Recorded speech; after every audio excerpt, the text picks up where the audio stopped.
नमस्कार, Ram Ram, Radhe Radhe, very good afternoon, good evening to all of you guys. मैं प्रदीप आप सभी बच्चों का हार्दिक स्वागत करता हूं आपके अपने प्यारे से परिवार रीजनिंग रनवे प्लेटफॉर्म पर। साथियों, आखिरी यानी लास्ट क्लास में आपने और हमने जाना था अकर्मक और सकर्मक क्रियाओं के बारे में। लेकिन आज की जो क्लास है, नोटिफिकेशन के थ्रू आपको पता चल गया होगा कि आज की इस क्लास में आपको किस किस क्रियाओं के बारे में बताया जाएगा, किन किन क्रियाओं के ऊपर चर्चाएं की जाएंगी। ओरली में आपको एक बार बता देता हूं कि कौन कौन सी क्रियाएं आज की क्लास में हम पढ़ने वाले हैं। मूल क्रिया, यौगिक क्रिया, नाम धातु, नाम बोधक, पूर्वकालिक, तात्कालिक, प्रेरणार्थक, प्रथम प्रेरणार्थक, द्वितीय प्रेरणार्थक, संयुक्त क्रिया, सहायक क्रिया, क्रियार्थक क्रिया, अनुकरणात्मक क्रिया, इन सभी क्रियाओं के बारे में जो जिक्र होगा, जो चर्चाएं होंगी, वो आज की इसी कक्षा में आप करेंगे मेरे साथ। तो आइए जानते हैं कि अन्य जो बाकी की क्रियाएं हैं वो कौन कौन सी होती है, किस प्रकार से उन्हें पहचाना जाता है। चलिए, तो साथियों बड़े आराम से देखिएगा और सारे कॉन्सेप्ट क्लियर करते जाइएगा, ठीक है।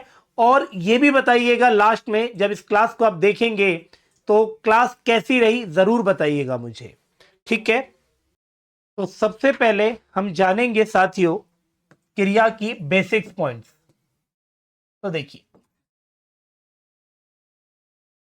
सबसे पहले अगर हम बात करें तो क्रिया को इंग्लिश में क्या कहते हैं? वर्ब। ये तो सभी बच्चे जानते ही होंगे, ठीक है। क्रिया शब्द का जो अर्थ होता है उसका मतलब होता है करना, अर्थात पूरे दिन भर में जो भी आप पर्टिकुलर कार्य करते हैं उस काम को जो करना होता है उसी करने को हम कहते हैं क्रिया। आप दिन भर में जितनी भी चीजों को करते हैं वो सारी की सारी क्रियाएं हैं। जैसे पढ़ना, लिखना, उठना, बैठना, खेलना, पीना, मरना, ये सारी की सारी चीजें क्या है? आपकी क्रियाएं हैं।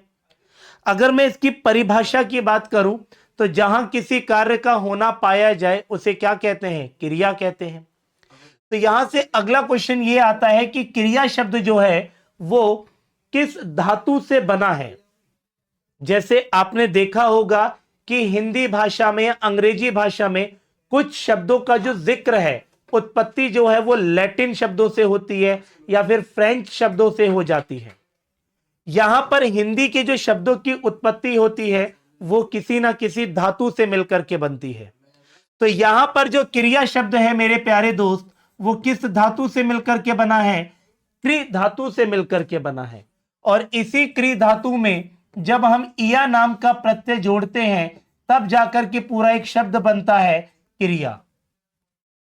यहां से अगला कॉन्सेप्ट, ये कई बार पूछा गया एग्जाम में कि क्रिया के मूल रूप को क्या कहते हैं। मूल रूप कह लीजिए या फिर आप इसका मूल अंश कह लीजिए। आइए जिक्र करते हैं कि ये मूल अंश या मूल रूप क्या है। तो देखिए, मैं एक नजर में बताता हूं। सबसे पहले आप इसे ये जान लीजिए कि मेरे प्यारे भाई इसे धातु कहते हैं। अब ये मूल रूप और मूल अंश क्या है? एग्जाम्पल देखिएगा, मैंने लिखा एक शब्द आपके लिए, पढ़ना। ये पढ़ना शब्द जो है ये पढ़ शब्द से बना है और इसमें ना शब्द जो है ये अपने आप में क्या है मेरे साथियों? एक प्रत्यय है। तो ये जो पढ़ शब्द जो है इसी को हम क्या कहते हैं? धातु। कई बार एग्जाम्स में पूछा गया क्वेश्चन है कि क्रिया के मूल रूप को क्या कहा जाता है या क्रिया के मूल अंश को क्या कहा जाता है। तो इसे क्या कहते हैं? धातु। आपने शब्द विचार में जाना होगा, जब हम पढ़ते हैं रचना या बनावट की दृष्टि से शब्द के तीन रूप कौन कौन से? यौगिक, रूढ़ और यौगरूढ़। रूढ़ शब्दों को ही मूल शब्द कहा जाता है। मूल का मतलब ही होता है जिनका खंडन ना हो, जिन्हें दो भागों में तोड़ा ना जा सके। अब देखिए, पढ़ना शब्द जो है वो एक प्रत्यय सहित शब्द है। इसमें अपने आप में एक प्रत्यय लगा हुआ है, लेकिन जैसे ही आप इस प्रत्यय को हटा देते हैं तो ये पढ़ जो है अपने आप में क्या बन जाता है? एक मूल शब्द बन जाता है।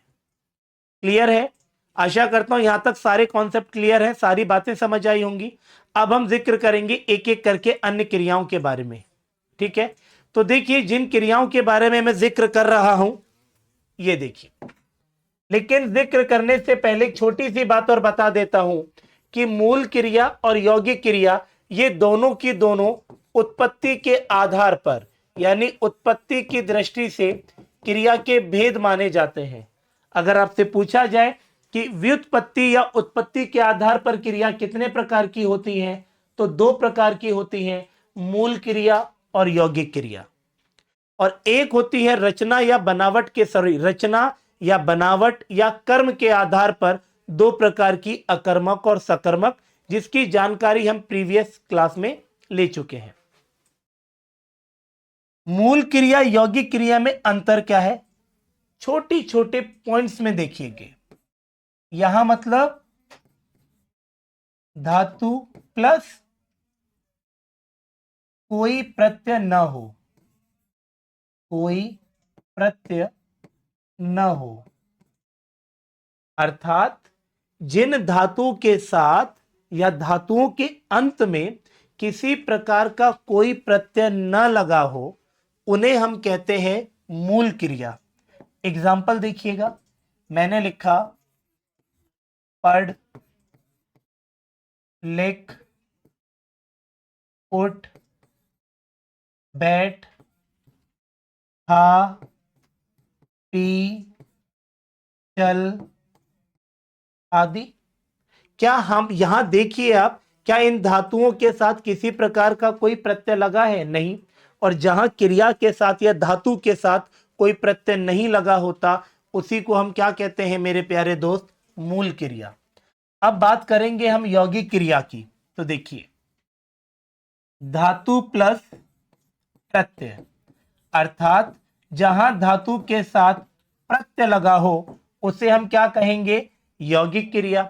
जैसे पढ़ धातु में मैंने ना प्रत्यय लगाया तो ये क्या बना? पढ़ना।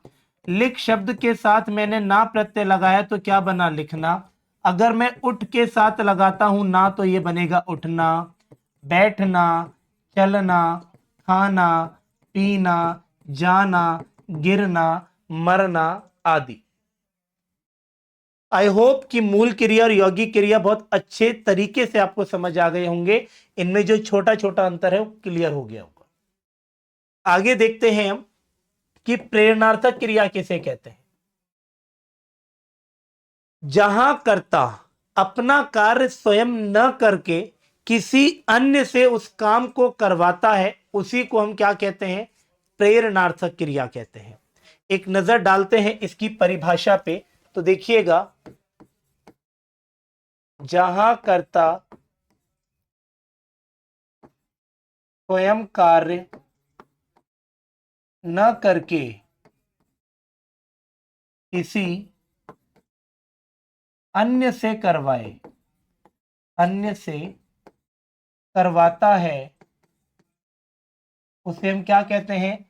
प्रेरणार्थक क्रिया कहते हैं।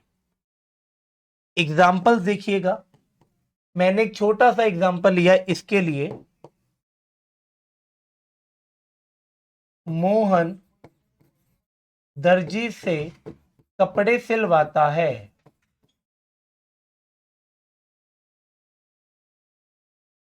अब आप देख पा रहे होंगे, मोहन दर्जी से कपड़े सिलवाता है। क्या यहां पर मोहन खुद कपड़े सील रहा है? नहीं सील रहा, वो अपने कपड़े दर्जी से सिलवाने की कोशिश कर रहा है। कोशिश क्या कर ही रहा है। मैंने एक एग्जांपल और लिखा आप लोगों के लिए, सास बहू से काम करवाती है। सास बहू से काम करवाती है। अब आप बताइए भैया मुझे, क्या यहां पर सास स्वयं काम कर रही है? नहीं, वो किससे करवा रही है? बहू से। एक एग्जांपल और देता हूं मैं आपको, वह मुझसे पत्र लिखवाती है। अब एक बात बताइए, क्या वो खुद स्वयं पत्र लिख रही है? नहीं। किससे लिखवा रही है? वो मुझसे लिखवा रही है। वह मुझसे पत्र लिखवाती है, खुद नहीं कर रही उस काम को, वो मुझसे करवाती है। तो जहां कर्ता अपना काम स्वयं न करके किसी अन्य से करवाता है, उसे प्रेरणार्थक क्रिया कहते हैं। यहीं पर प्रेरणार्थक क्रिया जो है वो दो प्रकार की होती है। एक होती है आपकी प्रथम प्रेरणार्थक, एक होती है मेरे साथियों आपकी द्वितीय प्रेरणार्थक।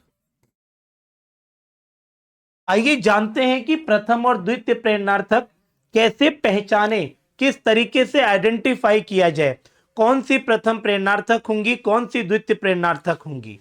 तो देखिए, मैं यहां पर आप लोगों के लिए कुछ सामान्य क्रियाएं ले लेता हूं। जैसे मैंने लिखा मेरे साथी, पढ़ना, लिखना, उठना, बैठना, यहां पर ले लेता हूं मैं पीना, काटना। ये लीजिए, ये है साथियों आपकी क्या क्रियाएं। अगर मुझे किसी भी सामान्य क्रिया को प्रथम प्रेरणार्थक में बदलना है या उसे द्वितीय प्रेरणार्थक में बदलना है तो इसके लिए क्या करना होगा, आइए जानते हैं। किसी भी क्रिया को प्रथम प्रेरणार्थक में बदलने के लिए आपको उसमें केवल आना प्रत्यय लगाना है। क्या लगाना है? आना। जैसे पढ़ना से अगर हम आना प्रत्यय लगाएंगे तो क्या बन जाएगा? पढ़ाना। लिखना का क्या बन जाएगा मेरे प्यारे भाई? लिखाना। पीना से क्या बन जाएगा मेरे प्यारे भाई? पिलाना। ठीक है। काटना से बन जाएगा भैया जी आपका कटाना। आशा करता हूं प्रथम प्रेरणार्थक क्रिया समझ आई होगी। अब देखिए अगर यहीं पर मुझे इन क्रियाओं को द्वितीय प्रेरणार्थक में बदलना है तो इसके लिए मुझे यहां पर वाना प्रत्यय लगाना होगा। जैसे पढ़ना को अगर मुझे द्वितीय प्रेरणार्थक में बदलना है तो वाना प्रत्यय लगाएंगे तो ये बन जाएगा पढ़वाना। अगर लिखना में वाना प्रत्यय लगाएंगे तो ये बन जाएगा मेरे साथी लिखवाना। पीना से बनेगी आपकी एक क्रिया पिलवाना। काटना से बनेगी आपकी क्रिया कटवाना। ये लीजिए, इसी को कहते हैं द्वितीय प्रेरणार्थक। है ना? So simple. ज्यादा टिपिकल है भी नहीं जितना आप लोग सोचते हैं। जहां आना प्रत्यय लगाएंगे वो प्रथम प्रेरणार्थक, जहां वाना प्रत्यय लगाएंगे वो द्वितीय प्रेरणार्थक। बात खत्म हो गई यहां पर। तो इसी के थ्रू आपने अब प्रेरणार्थक क्रिया खत्म कर ली। कोई सिंगल डाउट नहीं आया होगा आप लोगों को। ठीक है, चले नेक्स्ट। अब हम बात करेंगे संयुक्त क्रिया और सहायक क्रिया की। चलिए जानते हैं कि सहायक और संयुक्त में अंतर क्या है। देखिए, जब दो क्रियाएं, जब दो अलग अलग, जब दो अलग अलग क्रियाओं का विधान एक साथ हो उसे संयुक्त क्रिया कहा जाता है। यानी आप ये भी कह सकते हैं एक प्रकार से, यानी कि धातु प्लस धातु, यानी कि लेकिन ये दोनों धातुएं अलग अलग होनी चाहिए, सेम नहीं होनी चाहिए। ठीक है, एग्जाम्पल्स के माध्यम से हम जानेंगे। देखिए, मैंने कहा एक छोटा सा एग्जाम्पल, राम दिन भर पुस्तक पढ़ता लिखता है। तो इससे हम क्या समझे कि गुरुजी यहां पर दो क्रियाएं एक साथ आई, पढ़ना और लिखना। तो आप इसे क्या कह सकते हैं? संयुक्त क्रिया कह सकते हैं, बड़े आराम तरीके से, कोई दिक्कत नहीं है। लेकिन एग्जाम में इतना इजी क्वेश्चन नहीं आता मेरे दोस्त। एग्जाम में किस टाइप के क्वेश्चन आएंगे, एक छोटा सा एग्जांपल देखिए। ये एक एग्जांपल था, एक एग्जांपल मैंने लिखा, मैं पुस्तक पढ़ चुका। अब देखिए, मैं पुस्तक पढ़ चुका, यहां पर दो अलग अलग क्रियाएं आपको देखने को मिल रही हैं। एक है पढ़ना, अपने आप में क्रिया है। एक है चुका, ये भी अपने आप में क्रिया है। जहां दो क्रियाओं का विधान एक साथ होता है उसी को हम क्या कहते हैं? संयुक्त क्रिया। एक एग्जाम्पल और देता हूं, वह घर से चली गई। अब यहां आप देखेंगे, चली मतलब चलना और गई मतलब जाना। तो यहां पर भी दो अलग अलग क्रियाओं का विधान एक साथ हुआ। इसी प्रकार की क्रियाओं को क्या कहते हैं? संयुक्त क्रिया।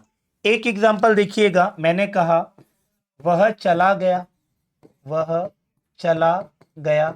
यहां पर ये क्या है? चला गया, अपने आप में एक संयुक्त क्रिया है। मैंने कहा कि वह छत से गिर गई, वह छत से गिर गई। तो यहां पर गिर गई अपने आप में क्या है? एक संयुक्त क्रिया है। ठीक है। मैंने कहा कि बिजली के तार टूटने से उसकी बिजली के तार टूटने से वह मर गया। तो यहां पर मर गया क्या है? अपने आप में एक संयुक्त क्रिया है।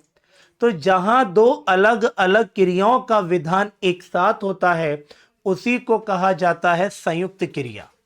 आशा करता हूं बहुत अच्छे से क्लियर हो चुकी होगी संयुक्त क्रिया, जिसे आप इंग्लिश में कह सकते हैं भैया कंपाउंड वर्ब। ठीक है। अब हम बात करेंगे मेरे प्यारे दोस्त सहायक क्रिया की। सहायक क्रिया को इंग्लिश में क्या कहते हैं? Helping verb. अब देखिए, इंग्लिश वाला नियम थोड़ा सा यहां पर आप लागू कर सकते हैं, कोई दो राय नहीं है। हेल्पिंग वर्ब इंग्लिश में कौन कौन सी होती है? इज, एम, आर, वॉज, वर, ये सारी चीजें आप इन्हीं को हिंदी में लिख दीजिए, वो आपकी सहायक क्रिया बन जाएंगी। ठीक है। जैसे मैंने कहा है, हूं, है, था, थे, इस तरीके से। लेकिन ये हेल्पिंग वर्ब होती क्या चीज है? देखिए, हेल्पिंग मतलब किसी की सहायता करना। जब किसी वाक्य में मुख्य क्रिया को जो क्रिया परिपूर्ण करती है, परिपूर्ण का मतलब उसे पूरा करती है या उसको सहायता प्रदान करती है, उसी को कहते हैं सहायक क्रिया। यानी ऐसी क्रिया जो किसी एक वाक्य में मेन वर्ब, मुख्य क्रिया को कंप्लीट करे, परिपूर्ण बनाए, या फिर क्या करे? उसे एक सहायता प्रदान करे, उसी को हम क्या कहते हैं? सहायक क्रिया। एग्जाम्पल्स के माध्यम से आप बहुत अच्छे से जान पाएंगे। मैंने लिखा वह पढ़ता है, इसमें सहायक क्रिया क्या है। मैंने लिखा वह पढ़ता था, इसमें हेल्पिंग क्रिया क्या है? था। मैंने लिखा मैं पढ़ता हूं, तो इसमें हेल्पिंग वर्ब क्या है? हूं। लेकिन इनके अलावा भी कुछ एक्स्ट्रा ऑर्डिनरी भी होता है। जैसे अगर मैं इसी सेंटेंस को थोड़ा मॉडरेट करके लिखूं कि वह पुस्तक पढ़ रही है, वह पुस्तक पढ़ रही है। यहां पर देखिएगा, आप सोच रहे होंगे कि केवल है जो है वो आपकी हेल्पिंग वर्ब है। नहीं मेरे साथी, यहां पर जो रही है ये आपकी हेल्पिंग वर्ब है। तो जहां रही है, रहा है, रहे हैं, रहा था, तो ये सारी चीजें, चुका था, चुके थे, ये सारी चीजें किस में आ जाएंगी भैया? आपकी सहायक क्रिया में आ जाएंगी। बताइए किसी प्रकार की कोई दिक्कत? सारी चीजें क्लियरली समझ आई? चलें आगे बढ़ते हैं। अगली कौन कौन सी क्रियाओं का जिक्र आज हम करने वाले हैं, देखते हैं। अब बात आती है पूर्वकालिक क्रिया की और तात्कालिक क्रिया की। यह भी बहुत अच्छी है, कई बार एग्जाम्स में प्रश्न भी बनता है बच्चों यहां से। अब क्या प्रश्न बनेगा, एक बार उस पर नजर डालते हैं। पूर्वकालिक क्रिया, पहले है ना इसकी एक छोटी सी लाइन देखिएगा, जहां पहली क्रिया का समापन, क्रिया का समापन पूर्ण रूप से हो। अब देखिए इस डेफिनेशन में मैंने खुद लिखा है जहां पहली क्रिया का समापन पूर्ण रूप से हो। अब एक बात बताइए, बार बार मैं फोकस क्यों कर रहा हूं? पहली क्रिया, पहली क्रिया, पहली क्रिया। पहली क्रिया का मतलब आप समझ पा रहे होंगे कि इसका मतलब यह हुआ कि पूर्वकालिक क्रिया में दो या दो से अधिक क्रियाओं का विधान रहेगा या होगा, जो भी आप कह सकते हैं। पूर्वकालिक क्रिया में दो क्रियाओं का विधान रहेगा ही रहेगा, ठीक है। अब लेकिन पहली क्रिया का समापन पूर्ण रूप से चाहिए। अब एक छोटा सा एग्जांपल देखिए, मान लेते हैं हम कि ये आपकी यहां पर दो क्रिया हैं, ये पहली वाली और ये सेकंड वाली, ठीक है। तो हमें पहले वाली जो क्रिया है ना वो 100% किस फॉर्मेट में चाहिए? कंप्लीट फॉर्म में चाहिए। उसके बाद जो सेकंड वाली जो क्रिया है, चाहे मेरे साथी वो कंप्लीट हो, चाहे मेरे साथी वो इनकम्प्लीट हो, चाहे मेरे साथी वो क्रिया आपकी किसी एक रनिंग फॉर्म में क्यों ना हो, हमें उससे कोई लेना देना नहीं है। हमें तो बस अपने आप की एक पहली क्रिया से मतलब है। एग्जाम्पल से जानती है, देखिए मैंने कहा राधा पुस्तक पढ़कर सो गई। जैसे ही मैंने कहा राधा पुस्तक पढ़कर सो गई, तो आप देखिए यहां पर आपको दो क्रियाएं बड़े आराम से देखने को मिल रही हैं। एक तो है पढ़ना और एक है सोना, दो क्रियाएं हैं। ये हो गई भैया आपकी पहली क्रिया और ये हो गई आपकी दूसरी क्रिया। अब देखिए सेंटेंस की ओर देखिएगा, राधा पुस्तक पढ़कर सो गई। एक टास्क उसे मिला था पुस्तक पढ़ने का, वो पुस्तक उसने यहां पर पूरी पढ़ ली और उसके बाद जाकर के वो सोई। तो यहां पर जो पढ़ने वाला टास्क है वो कंप्लीट किया नहीं किया, साफ पता चल रहा है।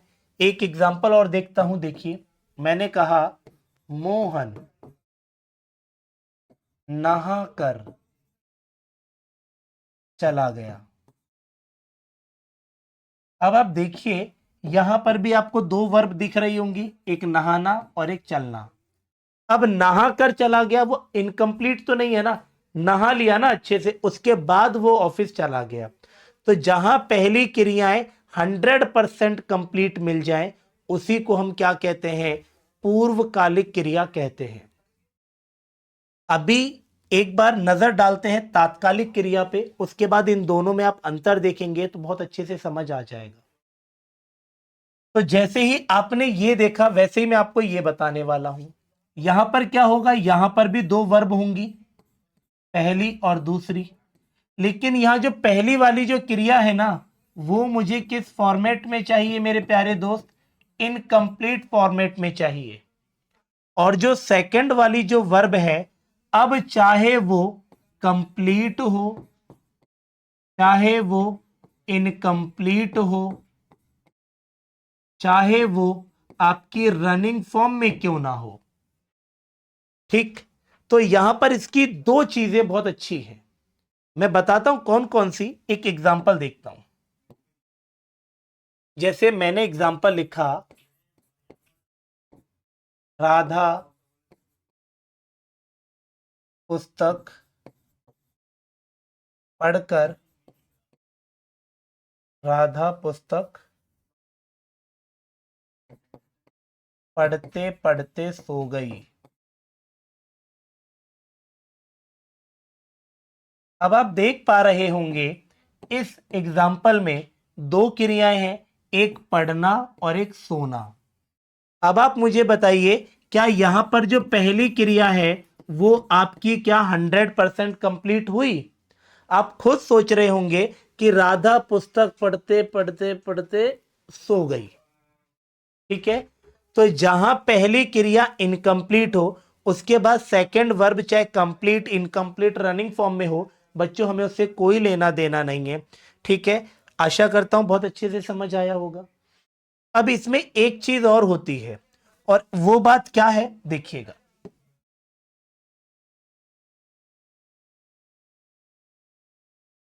उसने हाथ धोते ही चाय बनाई। मेरे प्यारे दोस्त, इसको देखिएगा। इसमें आपको यह लग रहा होगा कि सर कायदा तो ये कहता है कि ये पूर्वकालिक क्रिया होनी चाहिए, क्योंकि उसने हाथ धोते ही चाय बनाई। उसने हाथ तो धो लिए, उसके बाद गुरुजी उसने चाय बनाई, तो यहां पर पहली क्रिया का तो समापन हो रहा है, तो गुरुजी फिर तो ये पूर्वकालिक होनी चाहिए। लेकिन मेरे प्यारे भाई, तात्कालिक का मतलब एक और निकलता है। तात्कालिक शब्द जो है वो तत्काल से बना है। तत्काल का मतलब क्या होता है? अभी अभी। यानी कि इसमें एक छोटी सी परिभाषा और आती है, जहां पहली क्रिया के समाप्त होते ही तुरंत दूसरी क्रिया का विधान हो, उसे भी तात्कालिक ही कहते हैं। उसे क्या कहते हैं? तात्कालिक क्रिया कहते हैं। जहां पहली क्रिया के समाप्त होते ही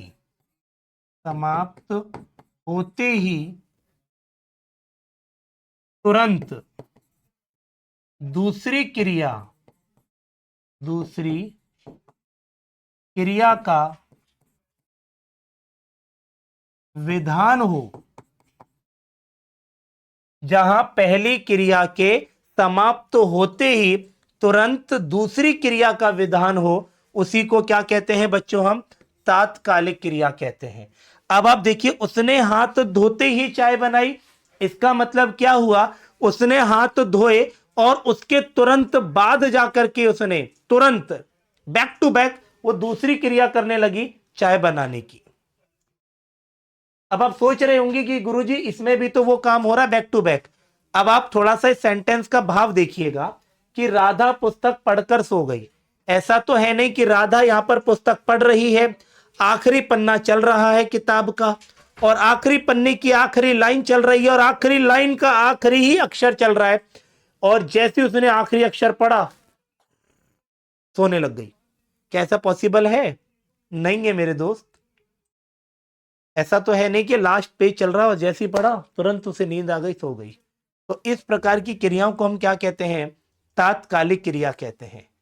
तो आई होप कि पूर्वकालिक और तात्कालिक क्रिया भी बहुत अच्छे तरीके से समझ आई होगी।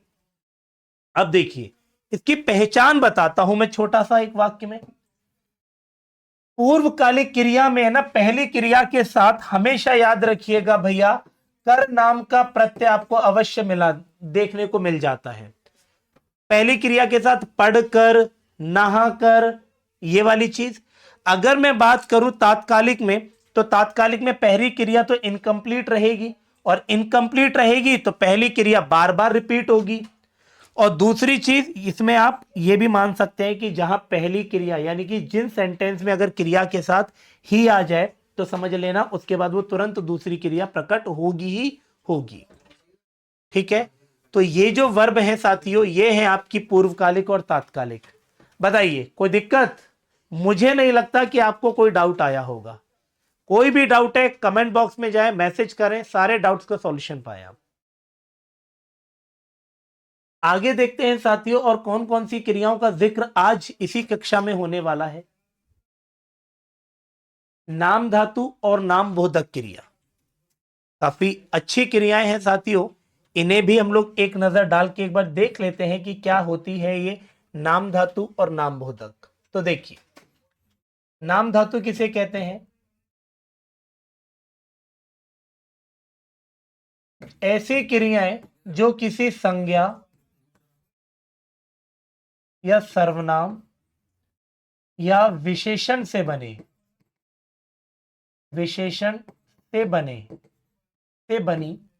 उन्हीं को हम क्या कहते हैं? नाम धातु क्रिया कहते हैं। अब मैंने क्या जिक्र किया? ऐसी क्रियाएं जिनका निर्माण किससे हो? या तो संज्ञा से हो, या फिर भैया जी सर्वनाम से हो, या फिर भैया जी किससे हो, विशेषण से हो। आइए देखते हैं भैया जी एग्जाम्पल। मैंने एक शब्द लिया संज्ञा, जिस हाथ, हाथ जो है वो अपने आप में क्या है, एक संज्ञा है। तो हाथ से एक क्रिया बनती है मेरे प्यारे दोस्त आपकी, हथियाना। जैसे हम कहते हैं ना, राजा ने गरीबों की जमीन हथिया ली। ठीक है, एक सर्वनाम शब्द लिया मैंने, अपना।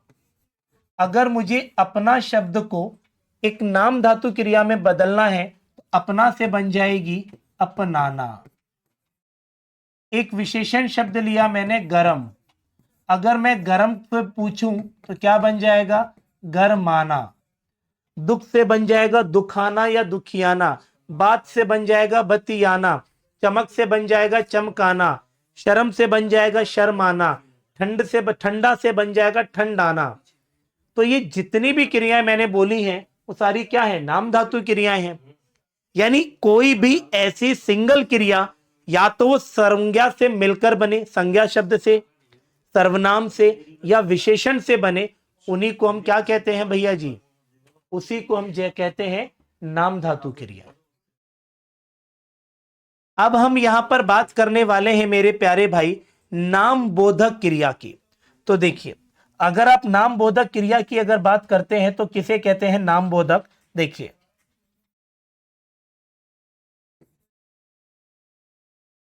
संज्ञा या विशेषण के साथ, या विशेषण के साथ क्रिया जुड़ने पर, क्रिया जुड़ने पर एक नाम बोधक क्रिया बनाती है। यानी ऐसी कोई वर्ब या तो वो संज्ञा के साथ मिल जाए या फिर बच्चा मेरा वो विशेषण के साथ मिल जाए, उसी को हम क्या कहते हैं, नाम बोधक क्रिया कहते हैं। जैसे मैंने एग्जाम्पल दिया आपको, विनाश करना। विनाश, मैंने एक एग्जाम्पल यहां लिख देता हूं। जैसे मैंने लिखा विनाश करना, मैंने लिखा पतन करना, मैंने कहा भैया जी लाठी मारना, मारना, मैंने कहा सुखी रहना, सुखी रहना, मैंने कहा निराश होना, निराश होना, या आप कह सकते हो दुखी होना। इस प्रकार से तो आप ये देखिए, संज्ञा या सर्वनाम, संज्ञा या विशेषण के साथ, तो विनाश अपने आप में संज्ञा है, पतन अपने आप में संज्ञा है, लाठी अपने आप में संज्ञा है। अब इन तीनों संज्ञाओं के साथ मैंने करना शब्द या मारना शब्द क्या है, अपने आप में क्रिया होती है। आप देखें, सुखी, दुखी, निराश, ये अपने आप में क्या है, ये अपने आप में विशेषण शब्द होते हैं बच्चों। और यहां विशेषण के साथ मैंने क्या लगाया है, क्रिया का प्रयोग कर दिया है। यहां किसके साथ लगाया है, संज्ञा के साथ लगाया है। तो जहां संज्ञा और विशेषण के साथ क्रिया का योग कर दिया जाए, बना दिया जाए, लिख दिया जाए, उसी को क्या कहते हैं, नाम बोधक क्रिया। नाम बोधक के बाद अब हम जिक्र करते हैं अगली क्रियाओं का। चलिए देखते हैं। अब हमारे पास आती है साथियों सजातीय क्रिया और क्रियार्थक क्रिया। तो देखिए, सजातीय और क्रियार्थक में क्या है, जहां कर्म और क्रिया दोनों एक ही धातु से बने, धातु से बने, यानी इस प्रकार की क्रिया जहां कर्म और क्रिया दोनों एक ही धातु से बने हो। एग्जाम्पल से समझिए, आपको एग्जाम्पल से बहुत अच्छे से समझ आएगा सजातीय। जैसे मैंने कहा, मैंने उससे लड़ाई लड़ी।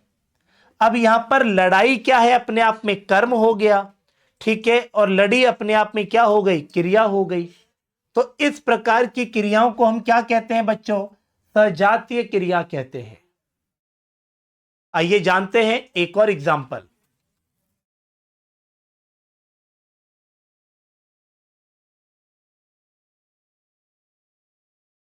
वह अनेक बोलियां, वह अनेक बोलियां बोलता है। अब यहां पर अनेक बोलियां बोलता है, यहां पर बोलना क्रिया हो गई, बोलना बोली जो है वो कर्म हो गई, और ये दोनों बोल से बने। जैसे ये किससे बने हैं? लड़ से, और ये किससे बने हैं? बोल से। तो इस प्रकार की जो क्रियाएं होती हैं उसे हम कहते हैं सजाती क्रिया। मैंने कहा श्याम ने खाना खाया, श्याम ने खाना खाया। अब यहां पर खाना क्या है? कर्म है। खाया क्या है? क्रिया है। अब ये दोनों किससे बन रहे हैं? ये अपने आप में खा से बन रहे हैं। इसी प्रकार की क्रिया को क्या कहते हैं? सजातीय क्रिया कहते हैं।